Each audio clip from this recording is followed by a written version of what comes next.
Hindi ako mahuhuli ako sa is ito eh.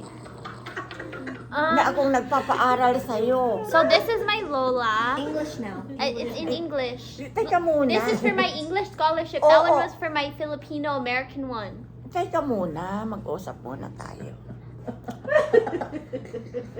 Huwag mong sabihin na pinapaaral kita ngayon dahil mahuhuli kami sa is dahil alam nila may marami akong pera.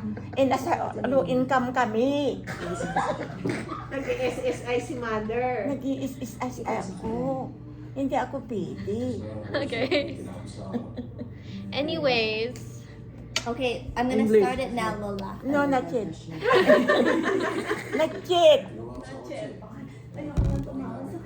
Sino bang gusto This is for my scholarship. Yeah, I know, but not me. No, but it's saying It has to be grammar. who inspire you the most. Oo, napili mo si Lola. Kasi inspirado Huwag mo na kita. sabihin nag-prostitute si Lola. I didn't say that. Yes.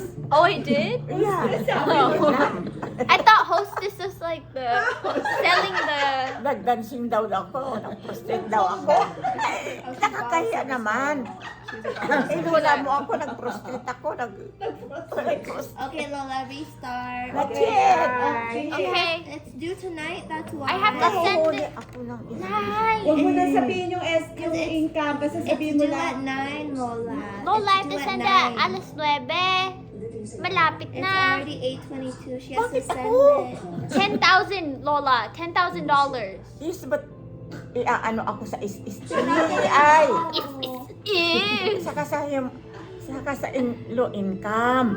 Kaya huwag mo nang banggitin yung... I won't. I Okay, walang won't. income. Walang Okay. income. This is my Yung sabihin mo nine. lang siya yung inspiration mo dahil ikaw naging trabaho ni Lola. Ang. And then nag-graduate lahat ng tita at tito mo. Nang.